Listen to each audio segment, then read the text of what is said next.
Well, it took a little soul searching, but I made a decision.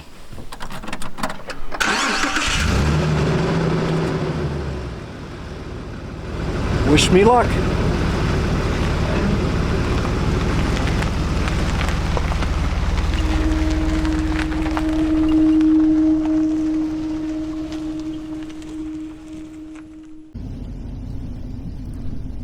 My decision was whether to go back south the way I came, go southwest to the BC coast, or face the consequences of going back to the Yukon. It was really a no-brainer. Okay, interesting.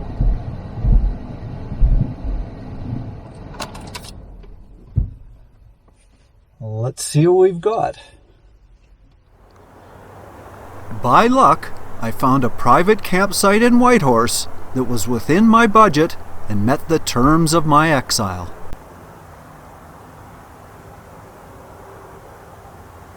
Even though a few videos ago I said it would be next to impossible to self-isolate in a small camper, I am now self-isolating in a small camper. This is morning 1 of 14 days of isolation.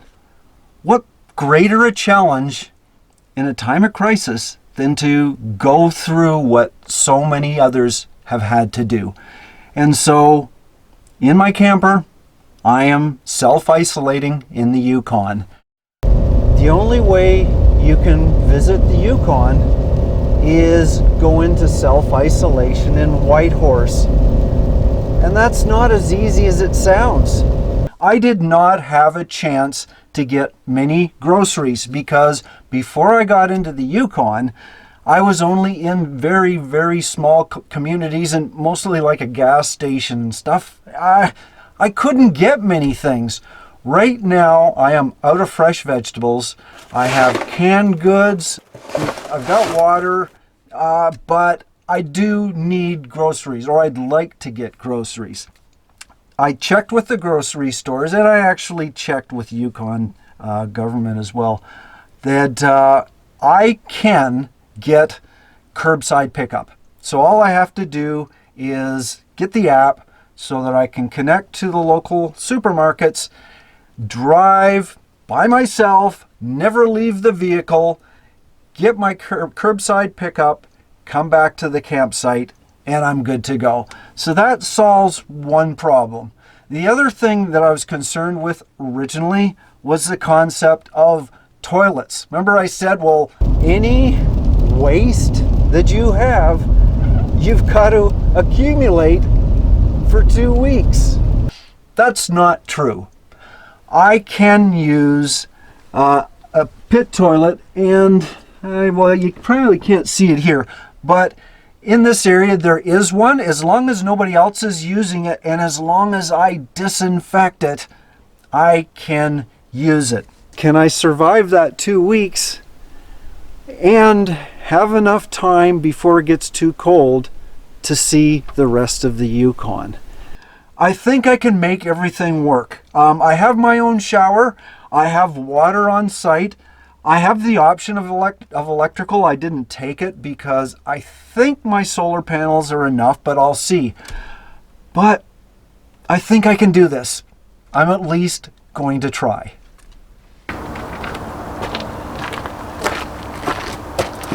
Well, today is grocery pickup day, and because I can't have any contact with anybody, I have to prepare for curbside pickup. Now, the concept is that I just have the trunk open and the person loads the groceries in my trunk. But it's full of stuff.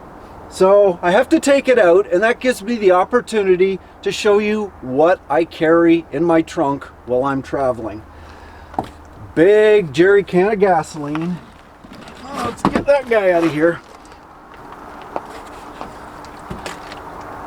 And summer windshield washer fluid.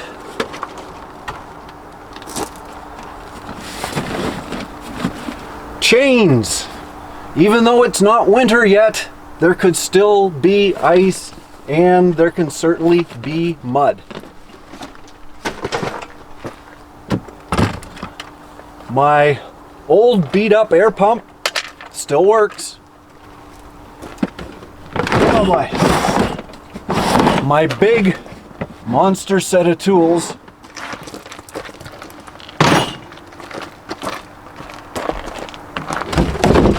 Drinking water.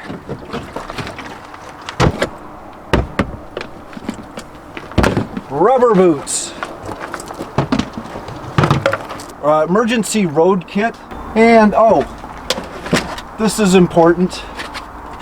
Roadside triangle. So, you know, a triangle reflector. So if I do have to get stuck with a flat tire, I have this. Now, one thing that's extremely important, and I didn't add, is knowing where your spare tire is and how to remove it. Now, in the case of the Jeep Liberty, the spare tire is underneath here. And to remove it, you've got to get the jack, which is from this side panel here. And there's a little hole. So, you gotta know where that is, because if you're fumbling because you've never actually done it before, a lot of people go underneath and try to take it off underneath. That's not how it works. It's all contained here in this wrench, whatever you want to call it. Down it comes. And also make sure when it's supposed to be fastened, it's reasonably tight. Just thought I'd mention that because there are a lot of people who don't know how to get to their spare tire, and that would be important if you have a flat. Well, this is my first look at Whitehorse from inside my car or Jeep. Okay, order ready. Gotta open the trunk.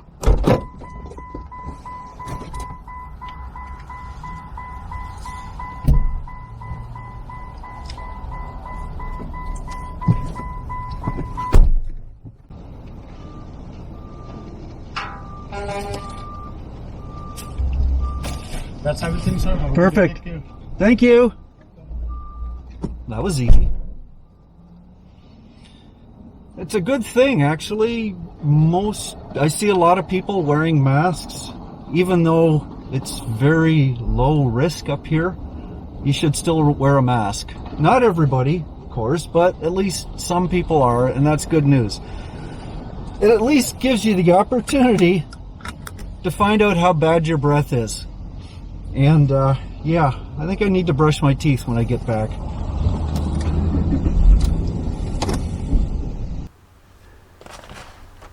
It's a little wet out today, rainy, a little sunny. It can't really make up its mind, which is kind of typical with whatever places I go.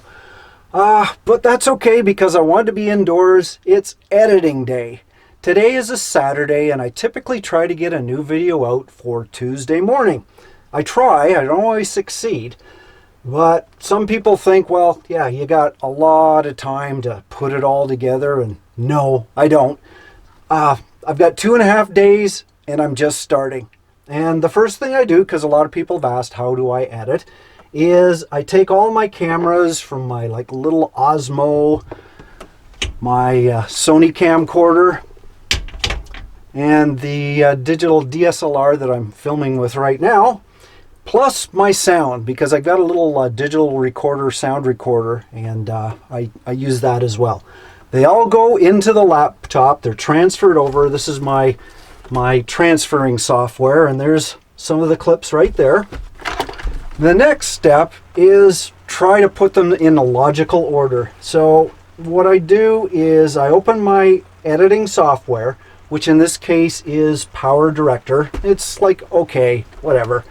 And I first put them in chronological order. As you can see, here, make sure you can see that. There are a lot of files. I'm probably starting off with, I don't know, 100. I shoot a lot. If you don't shoot, you don't have a video. That's one of the main rules of doing a video. You can see how they're all loaded up there in a line, and if I go to the end, wherever that is, it says it's about 41 minutes of video clips. Now, I probably shot more than that. I haven't put all of it in there, but I'm going to whittle that down to 15, 20 minutes. That usually seems reasonable. Weed out the bad stuff, and this is where I see if I can fit it together in making a story. You can't just do a video of pretty pictures. That's just kind of boring. There has to be a story, at least the way I do videos. So once I put it all together, now I've got to try to figure out, well, what makes sense? How can I make it flow? How can I keep people interested? And I don't always succeed, but I always try.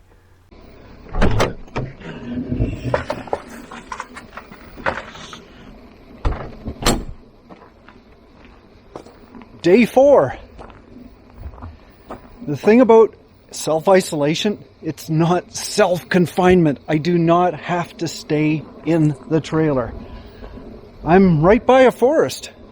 There's nothing saying I can't walk and take a hike as long as I'm by myself. So, let's see what I can find.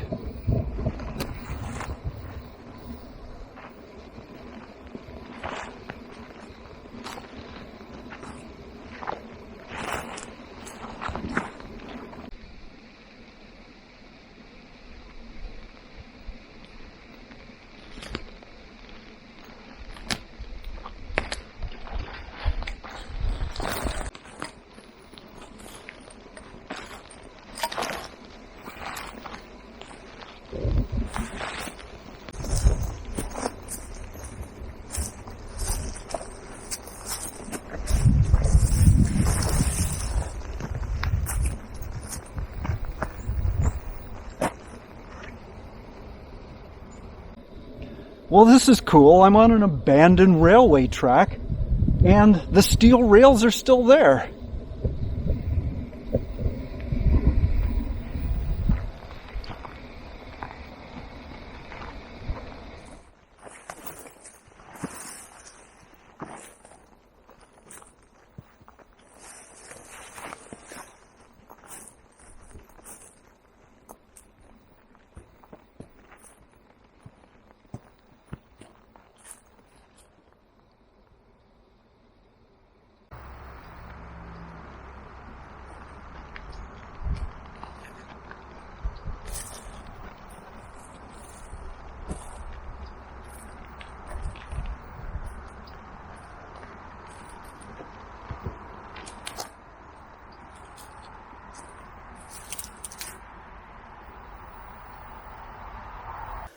Well, it's day 5, and I've got to finish up on this next video. It is cold and it is raining. Good day to be indoors anyway. And I'm going to do the voiceovers. I've got all the editing down. I've got it to the length I want. But there's a few other things that I wanted to say. Got my mic set up, and I have the curtains down because this is my sweet spot. It's the place in my trailer I can do my voiceovers and not get too much echo, because you really notice it. Anyway, I'm going to do it live, show you how I got it. I've got the place I want to put it in, and I just hit the record button, and it gives me 3 seconds. Where am I? In a very remote section of British Columbia on the border with the Yukon. As a matter of fact, you must be in the Yukon first to drive there. About an hour south of Jake's Corner is the town of Atlin, BC. And that's it. We'll see if it actually worked. Where am I? In a very remote section of British Columbia on the border with the Yukon. As a matter of fact, you must be in the Yukon first to drive there. About an hour south of Jake's Corner is the town of Atlin, BC. Good enough.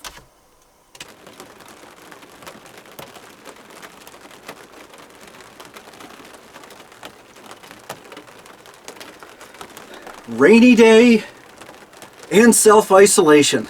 you gotta come prepared with a good book. And I've got one. The Klondike by Pierre Berton. It's a classic. A must read up here.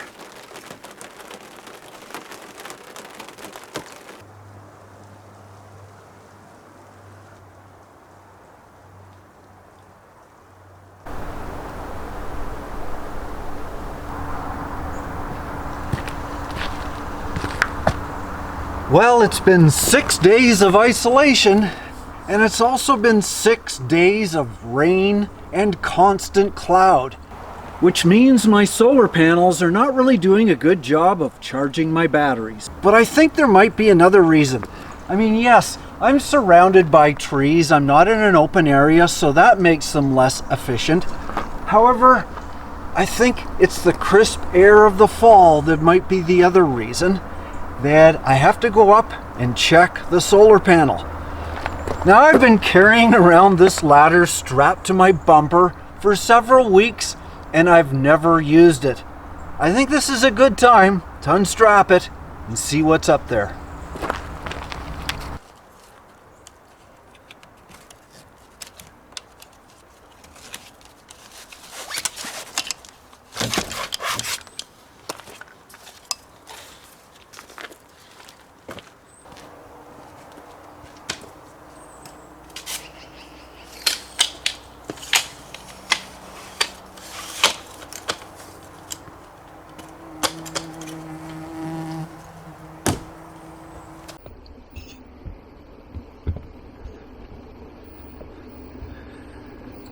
Oh yeah.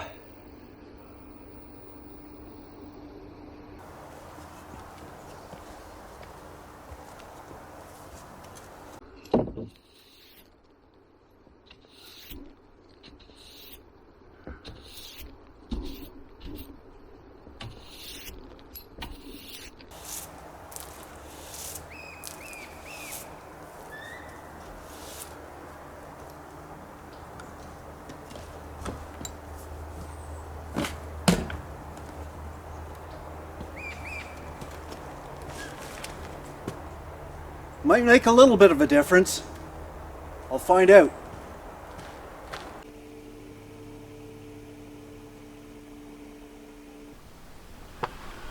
Well, it's day 7. I'm halfway through isolation, and there's blue sky. It's going to be a sunny day today, which is great. However, that meant it was a clear sky last night, and it was cold. It went down to 5 Celsius or 40 degrees Fahrenheit, and I'm still trying to warm up the trailer a little bit. That's why I'm wearing gloves, because surfaces, even my mouse and keyboard, are cold right now. Now, you'd think a sunny day is fantastic for my solar panels. However, they're still in the shade of the trees right now, so all that they actually see is blue sky. And blue sky is not good for solar panels because they're not blue sensitive. And right now, yeah, I'm only getting 0.1 amps. That's terrible because it's like it was still nighttime.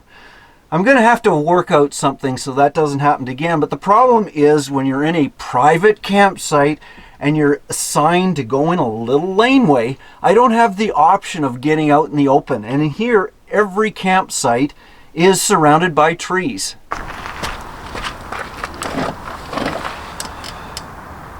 Whew. Now this is the part in the video where I'm supposed to introduce conflict, drama, get everybody's interest, get people to sympathize with me, to worry what's going to happen next. And I got nothing. Yeah. Okay, let's try it again. This is the story of a backwoods wanderer. Alone, old, isolated, and afraid. What madness awaits? I'm isolated. Oh no! I'm so loaded. I don't know if I can do it. Can I go on? And a squirrel scolded me today, and it hurt my feelings. and nobody can give me a big hug because I'm in self-isolation. I don't know if I can go on. Or I can give you my real drama, which is this. Oh no, I only have 2 beer, and I can't go to the liquor store because I'm in self-isolation. And they're not even Yukon beer. One's from BC and one's from Alberta. I can't decide. What'll I do?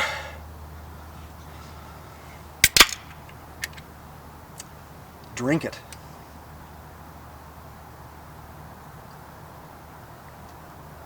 I feel better now.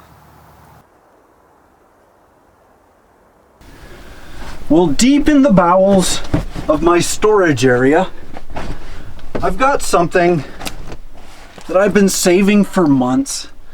I picked it up for next to nothing, and I thought, well, there's going to be a day where I have some extra leisure time that I have nothing to do and I need to amuse myself. And I think after several days of isolation, this is the perfect time. So, here somewhere is the electric blues box slide guitar. It's day 8, and you may have noticed I've changed locations. The place I was before was just too shaded and dark. I wasn't getting enough solar energy, so I just moved to a different site. Same price, why not get one that's just a little bit more open? Hopefully that'll give me a little bit more solar power and I won't have to plug in. You know how I don't like to do that. But because things are looking brighter doesn't mean I don't have the blues. And I have the blues box, which I'm going to open it up, see what it is.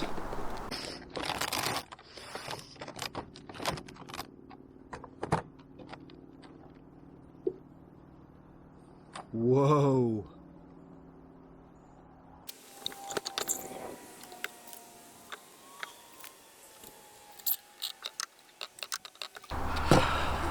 Look at that! Isn't that cool? A authentic slide guitar for 20 bucks. I know it said 30 on the box, but I think it was like after Christmas and they were just trying to get rid of everything, so I got it for $20. A blues guitar. Where's the slide? And there's even a slide. Look at that. It's not tuned, but it makes a noise. I expect I'll make a lot of noises with it. It's day 9. It's cold. It's wet. And it's steamy. The last of my oatmeal. But I still have lots of coffee.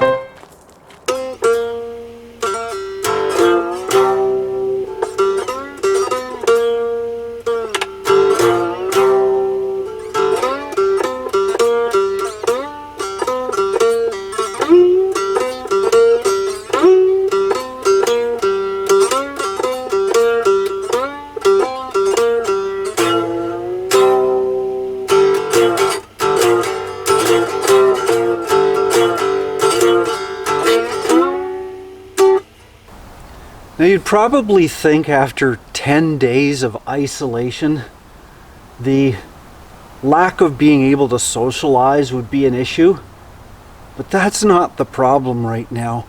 The problem is the weather. It just never seems to change. It's either raining, cold, cloudy, humid. Only every once in a while is there a tiny little break that I can actually go outside. I'm glad I have a cozy little camper. If I was in a tent or a car, I'd be going crazy. I couldn't do it. But the fact that I can sit in there and read a book and keep warm is great. But I wish just once the sun would come out. A little bit of sun, a little bit of warmth, please. Apparently August is one of the wettest months of the year in the Yukon. Great news for mushrooms, just not great for campers. Now something really gross and disgusting happened to me last night, and I feel I have to share it. However, let me give you this warning. If you're eating, or if you have, let's say you don't have a really good stomach, I would just fast forward to this spot in the video because you're not going to appreciate it. This is a private campground, and like every private campground, they have proper restroom facilities, and this one has one down the hill. It's a little bit of a walk, but it's got running water, it's clean, it's fine. But last night, just after it got dark, I decided, you know what, it was raining, I didn't want to go that far. Why don't I just use the local pit toilet, which is just behind a few trees over there. And so I trotted up into the little outhouse, I guess you'd call it, and sat down, and I have a pretty good stomach for pit toilets and outhouses. I mean, that's what t-shirts are invented for. If it smells really bad, you go like this and then you can bear it. But this one was rancid. It was like, whoa, that is intense stink. What on earth is going on? And I looked down and I saw a footprint, my footprint, in front of me. And then I kind of figured out what happened. Some vile, disgusting subhuman decided, rather than go to the pit toilet before me, he would make a deposit in front of the pit toilet. That would have been great information for me to know, especially because it was dark, and I didn't know that until I looked at the bottom of my shoe. And all of a sudden my interest in what I was supposed to be doing just disappeared. I got out of there. There's a whole forest of moss, and I think I defoliated most of that moss just to try to get it off my foot. It was gross. I mean, what is the matter with people? I mean, that's to say that's uncivilized. That's the most disgusting thing you could possibly do. You know, I wish I could find out who did it, because I'd sneak into his trailer in the middle of the night and he'd wake up with a shoe taped to his nose. I don't know if I'm going to wear those again. I'm not wearing them now. I'm wearing my Crocs. But I've noticed this trip, and when I go to rest stops and all that, people aren't using the proper facilities, and then they let their dog do whatever they want to do. Come on, people, smarten up. Everybody, clean up after yourself. Think of the next person that has to use that. Anyway, okay, sorry. I had to deal with that, but I had to get it off my chest. And now I have to get it off my shoe.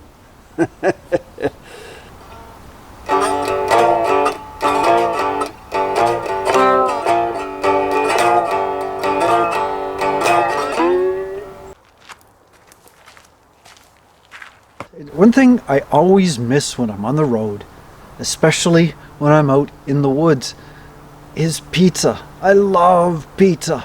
And anytime I'm in a little town, I try to get some pizza there. Now, it's kind of funny because I'm right near a city right now, but I can't get pizza because they don't deliver, and I can't go in and get it because I'm in self-isolation. And I've been dying. I haven't had a pizza in weeks. So what I thought I'd try is see if I could make one myself. Now, I've got my 2 cast iron frying pans, and I used this before to make a Dutch oven for nachos. I think I can make a pizza out of it. At least I can try. You know, if I fail, that's okay. Well, I don't have any pizza in the first place, so if I burn it, so be it. But I think I have all the ingredients. I have cheese. I have some tomato sauce, spaghetti sauce, sugar, yeast, flour, black olives, some dash, salt, vegetable oil. I don't have a lot of garnishes to put on it, but I'm okay with a cheese pizza. I don't want to do it inside the trailer. It kind of smokes it up, and humidity. I have so much more room out here.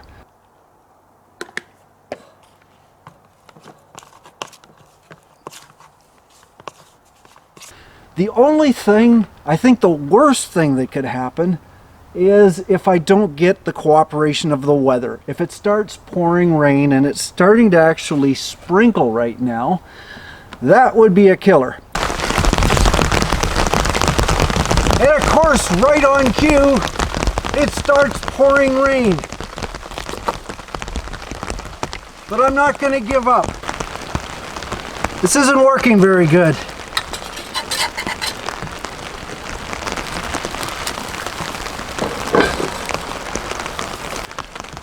Weather has not been in my favor lately. But what's new?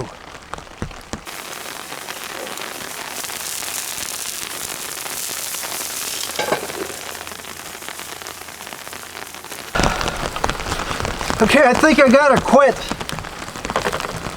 Either I have it or I don't.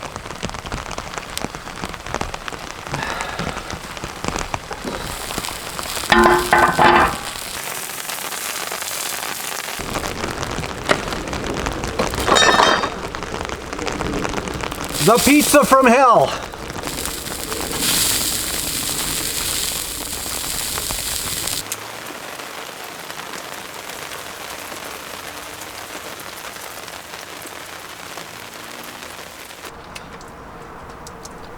Oh yeah, of course. Now it stops raining and the sun's gonna come out.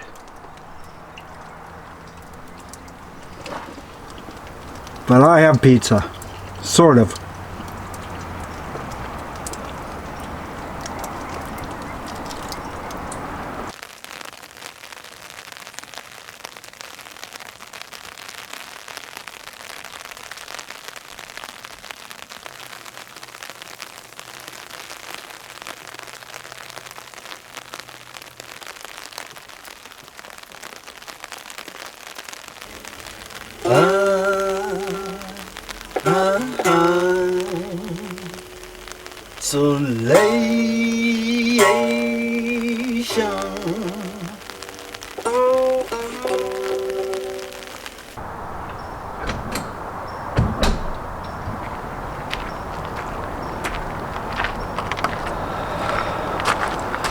Oh yeah, sunlight.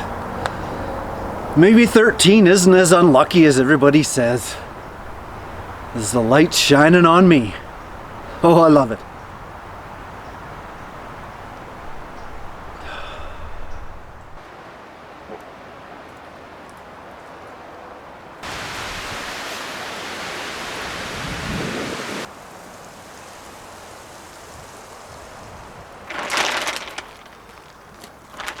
You know, it seems every time I take a shower inside, it decides to shower outside. It was so sunny before. I don't know if I'm going to be able to dry off these shower curtains. Now, the importance to pretty well everybody is that a bean dip has good taste, texture, color. But for me, there's only two things that are important. It contains beans, and then you can dip it. The rest is whatever I happen to have in my refrigerator or whatever's starting to spoil. That's why I've got zucchini in there. I've got refried beans, corn. I'm gonna throw some lemon juice in it. Got some salsa. And I don't have sour cream, but I do have hummus. Same thing, right? It is in my world.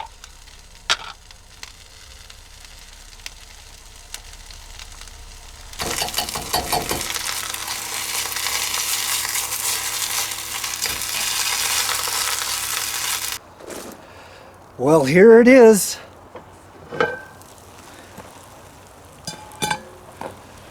My nachos!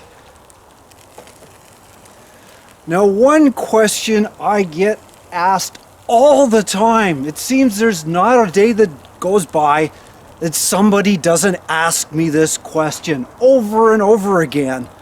And it is, what do you use to put your bean dip in?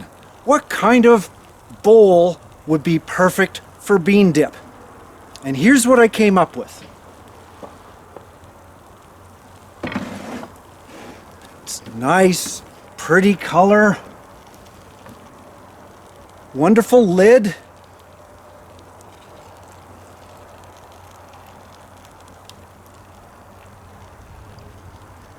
Look at that. There's even some corn in it.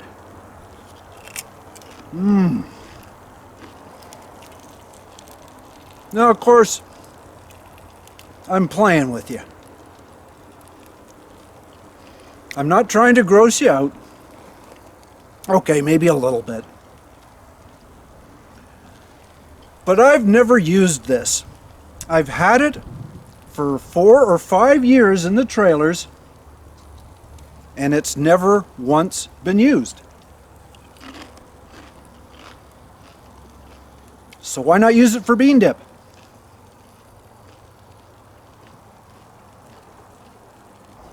Oh, by the way, there's another bonus with this wonderful cooler. If you fill it with ice water, it's great for your beer. My last one.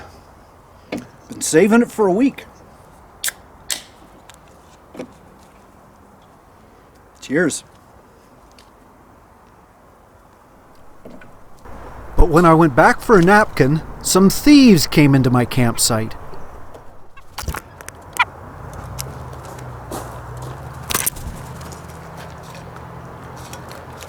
Excuse me. Hey, buzz off. Oh, I'm stuffed. Oh dear. Uh-oh. Stay away from the beer, buddy. I think he got it.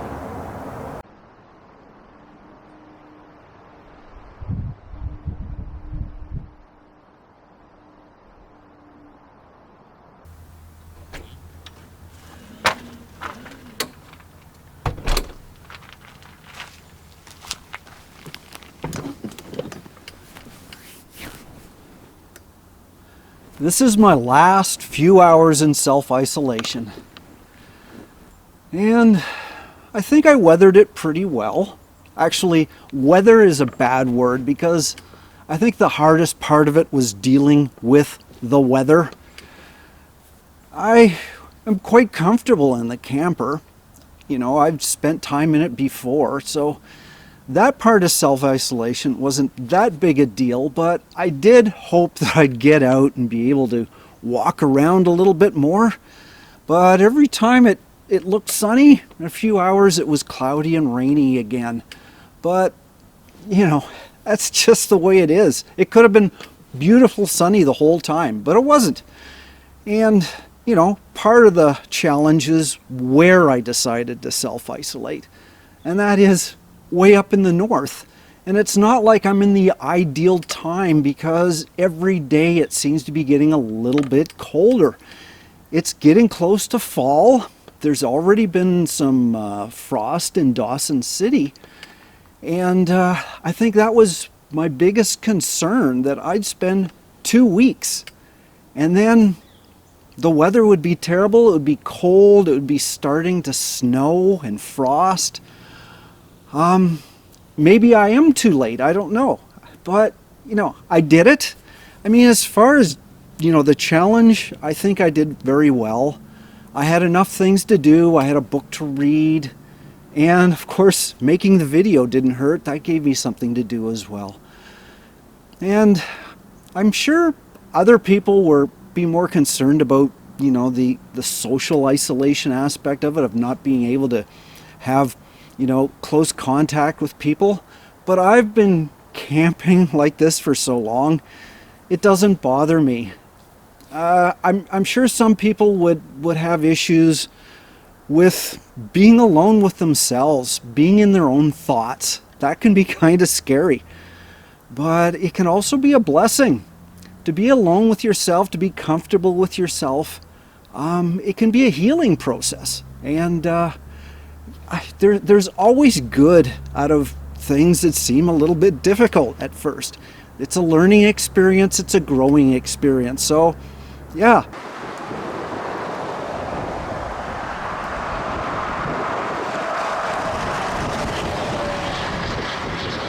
Well, as I hear the traffic in the distance, I know I'm very close to civilization. I'm constantly reminded of it. And it'll be great to get back on the highway and do some traveling again. But I want people to understand, and please don't take this video the wrong way. This is an exercise so that I can travel. And I totally understand there's some people out there, a lot of people all around the world right now, that are forced to self-isolate.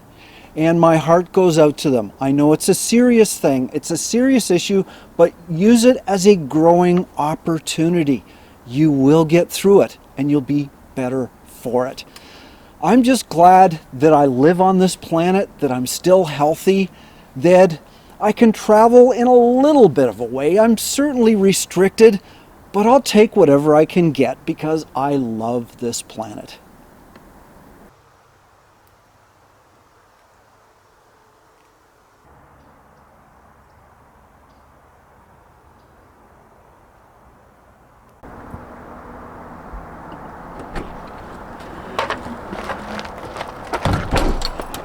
Well, that's it.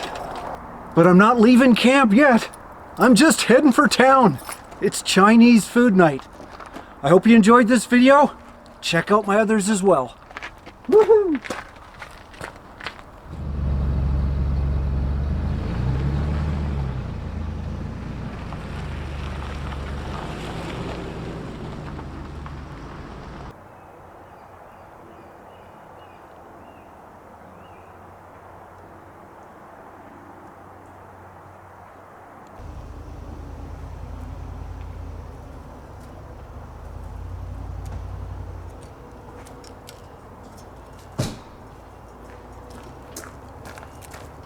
Excuse me. What a mooch. Can't go for a second. Oh my God.